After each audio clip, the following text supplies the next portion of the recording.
நெல்லை மாவட்டம் கங்கைகொண்டானில் 2574 கோடி ரூபாய் முதலீட்டில் 2500 நபர்களுக்கு வேலைவாய்ப்பு அளிக்கும் வகையில் விக்ரம் சோலார் நிறுவனத்தின் சார்பில் அமையும் உற்பத்தி ஆலைக்கு முதலமைச்சர் மு க ஸ்டாலின் அடிக்கல் நாட்டி வருகிறார். இந்த காட்சிகளை முதலில் பார்க்கலாம். விக்ரம் சோலார் லிமிடெட் அடிக்கல் நாட்டு விழா கல்வெட்டினை திறந்து வைக்குமாறு மாண்புமிகு தமிழ்நாடு முதலமைச்சர் அவர்களை பணிவன்புடன் கேட்டுக்கொள்கிறோம். Now we request our Honorable Chief Minister of Tamil Nadu to unveil the plaque.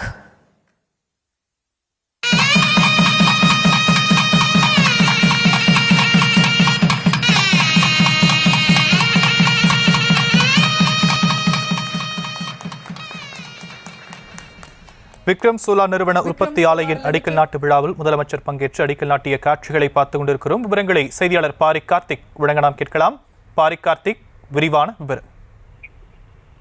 வணக்கம். திருநெல்வேலி மாவட்டம் கங்கைகொண்டான் சிப்காட் தொழில் பூங்காவில் தற்போது முதலமைச்சர் அவர்கள் 2574 கோடி முதலீட்டில் 2500 நபர்களுக்கு வேலைவாய்ப்பு அளிக்கும் வகையில் விக்ரம் சோலார் நிறுவனம் 3 சோலார் சிஸ்டம் உள்ளிட்ட நிறுவனத்துக்கு தற்போது அடிக்கல் நாட்டி வருகிறார். மேலும் இந்த உற்பத்தி ஆலையை முதலமைச்சர் அவர்கள் துவங்குவதற்கு அடிக்கல் நாட்டி வருகிறார். மேலும் தமிழ்நாடு அரசின் சார்பில் ஏற்கனவே தொழில் முனைவுகளை ஊக்குவிக்கும் வகையில் பன்னாட்டு நிறுவனங்களுடன ஒப்பந்தம், அதே போல கூட்டமைப்பு சார்பில் இங்கே மாநாடு உள்ளிட்டவை நடைபெற்றன. அந்த கூட்டத்தில் தமிழகம் மட்டுமல்லாது இந்தியாவில் பல நிறுவனங்கள் தமிழகத்தில் முதலீடு செய்ய ஏதுவாக இருப்பதாக சுட்டிக்காட்டி பல்வேறு முனைப்புகளில் தொடர்ச்சியாக தமிழ்நாடு அரசின் சார்பில் அழைப்பு விடுக்கப்பட்டது. இந்நிலையில்தான் நடந்து முடிந்த மாநாட்டின் போது கொண்டு வந்த குழுவின் அடிப்படையில் தற்போது புதிய அடிக்கல் நாட்டு நிறுவனங்களுக்கு கிட்டத்தட்ட முதலமைச்சர்கள் அடிக்காட்டு வருகிறார். தற்போது இந்த சோலார் சிஸ்டம் என இந்த 2 நிறுவனங்களுக்கான அடிக்கல் நாட்டு தற்போது நடைபெற்று வருகிறது.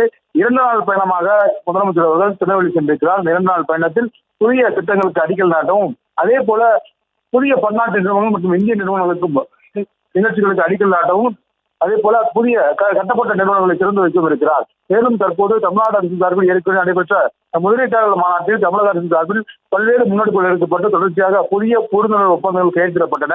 அதன் அடிப்படையில் பரவலாக்கப்பட்ட வளர்ச்சி என்ற அடிப்படையில் தமிழ்நாடு முழுவதும் அனைத்து மாவட்டங்களிலும் புதிய நிறுவனங்கள் துவங்குவதற்கு தமிழ்நாடு அரசு ஒப்பந்தம் செய்யப்பட்ட நிலையில் தற்போது திருநெல்வேலியில் புதிய நிறுவனத்திற்கான ஒப்பந்தத்தை முதலமைச்சர் அவர்கள் அடிக்கல் நாட்டி வருகிறார். விரிவான விவரங்களுக்கு நன்றி பாரிக் கார்த்திக்.